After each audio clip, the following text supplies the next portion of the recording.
अस्सलाम वालेकुम वरहमतुल्लाहि वबरकातुहू। दोस्तों 24/7/2025 बूरेवाला सब्ज़ मंडी खड़े हैं जी। एक करोड़ा आलू है जी 200 रुपए का 5 किलो जी, 200 रुपए का 5 किलो जी। ये मिठा बनता जी, नमकीन नहीं बनता जी।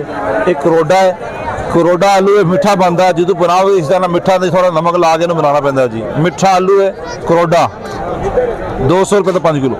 दोस्तों यह 250 का 5 किलो है। एक्सट्रैक्स आलू है जनाब, यह नमकीन बनता जी।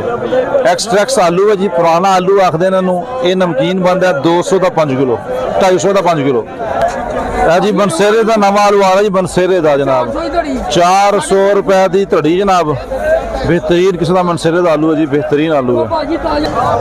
देसी प्याज हरनाई का प्याज है जी, बलोचिस्तान का जनाब 250 रुपए का 5 किलो जी, बेहतरीन किस्म का प्याज। अब बेहतरीन स्पेशल टमाटर जी 100 रुपए किलो है जी। गोभी VIP गोभी जी 180 रुपए किलो।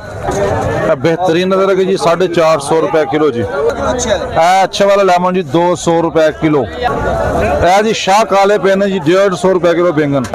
करेला का साइज देखो जी, स्पेशल करेला जी 120 रुपए किलो, बेहतरीन करेला है जी। स्पेशल हरी मिर्च 100 रुपए किलो, 70 रुपए किलो। अरावी जी 70 रुपए किलो, 420 रुपए किलो। मटर जी 420 रुपए किलो। टिंडा 200 रुपए किलो जी, टिंडा 200 रुपए। कद्दू शरीफ जी 200 रुपए किलो कद्दू शरीफ। भिंडी भी जी 200 रुपए किलो देसी भिंडी।